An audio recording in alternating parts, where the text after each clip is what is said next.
Hey, first I want to just congratulate Stanford on a hell of a weekend.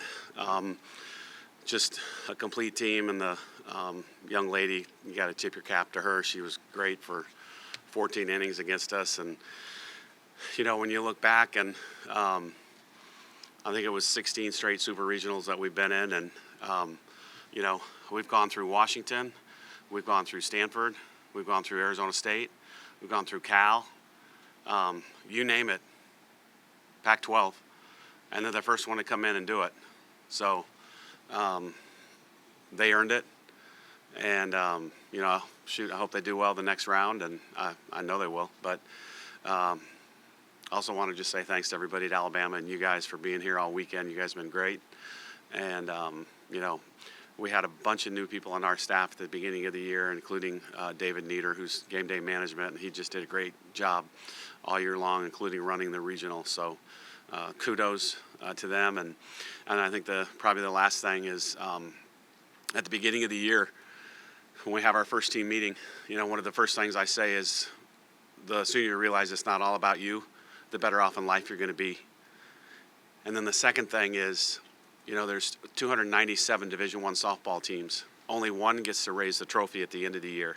What do the other 296 teams carry their hat on?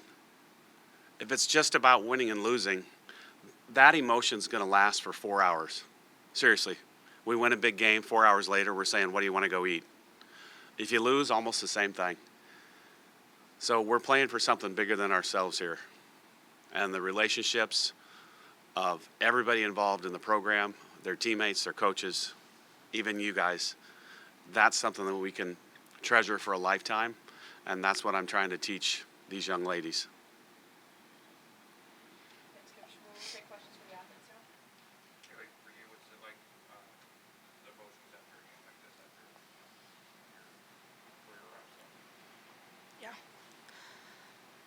I don't have any regrets about my career.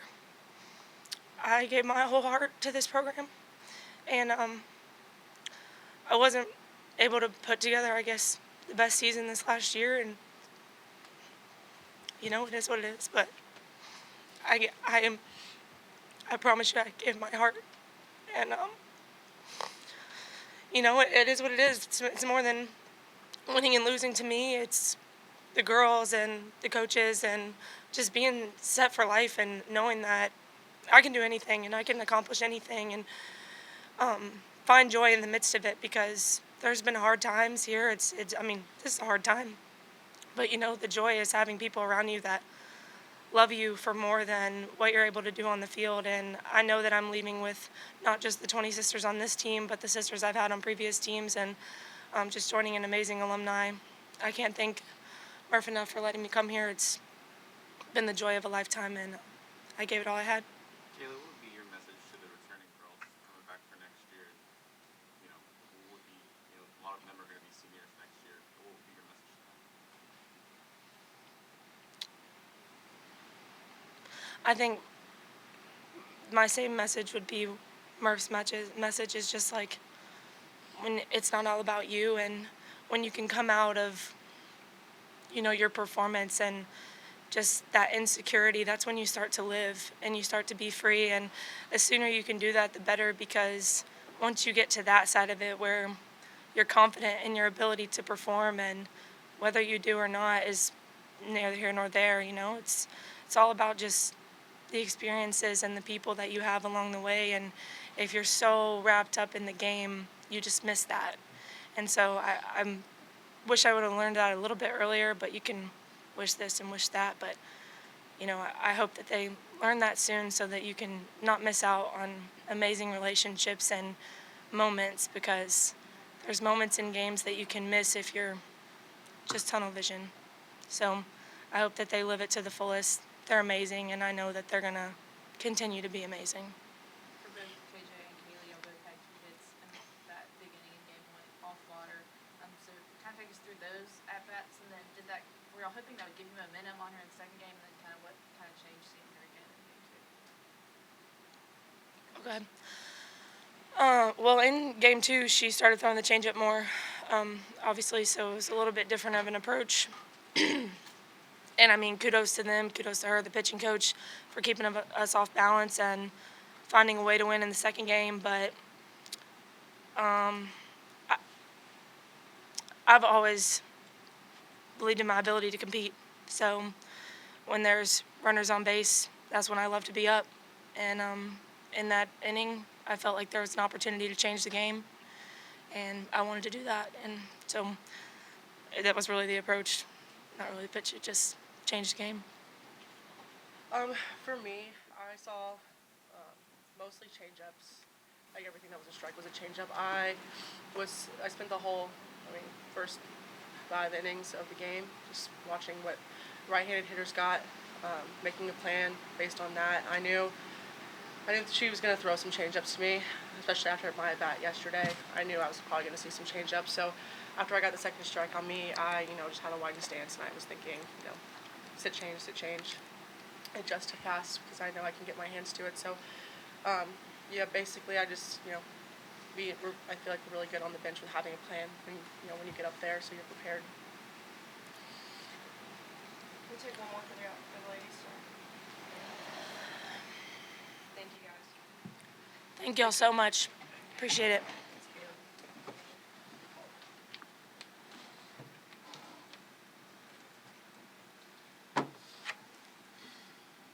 Start with questions for Coach. It's like for you guys both knew that first game you get that win. It's 0-0 in the sixth. What's that dugout like? What's that? It feels like we're going to do it. We're the home team. We got the home crowd, and I thought Montana was pitching great. She wasn't trying to overpower, because sometimes she does try to overdo it, and then she flattens out. And I really thought she was moving the ball well and making good pitches. Her changeup was awesome today. That's the best it's looked in her career, and that's probably the biggest positive out of today. Is she had a great changeup today. I hope you guys noticed that, but it was very good. I don't think anybody hit it. So, but I just felt like I thought one run might do it either way, and unfortunately they got it the 2 runs first. What do you tell her? 'Cause it's almost unfair. I know. Well, I know. And to pitch, 13 innings today, whatever it was, back to back, and 90-degree heat. And immediately after the game, the first game, we were cleaning out the dugout, and she comes over and knuckles me and says, "I'm ready to go. Whatever you want to do, I'm ready to go." And just you gotta love a kid like that. what did you tell your offense this morning when you had to get 2 wins? Well, just stay in the strike zone as much as you can, and obviously a good pitcher wants you to swing at stuff out of the zone because you're not going to hit it. And their kid was great at that, especially the second game. And their original starter of the first game, she did a nice job too. We had, I think, 6 people on in 3 innings and didn't score, and she was making pitches left and right. So, I don't remember who said it. Maybe one of you guys at the beginning of this was the best pitching regional in the country was right here, and it might have been true after watching everybody. But wanted to put the ball in play, and I have no idea how many strikeouts we had in the second game. But just make them make plays. Obviously, this is an unfamiliar situation for you guys, but can you use it? Can you use it in the offseason, and how do you plan to do so? It's really weird. I'm going to go watch Alabama baseball Tuesday morning, cheer on them, but definitely use it as fire and, motivation for sure. And, it's just a weird feeling because, it's what is it, 16 years in a row? 16 or 17, I don't know. It was every one. So, yeah, it's going to be weird. In the 4th inning of the first game, you had some defensive problems. You lose the review at second base. The bases are loaded, but then you escape.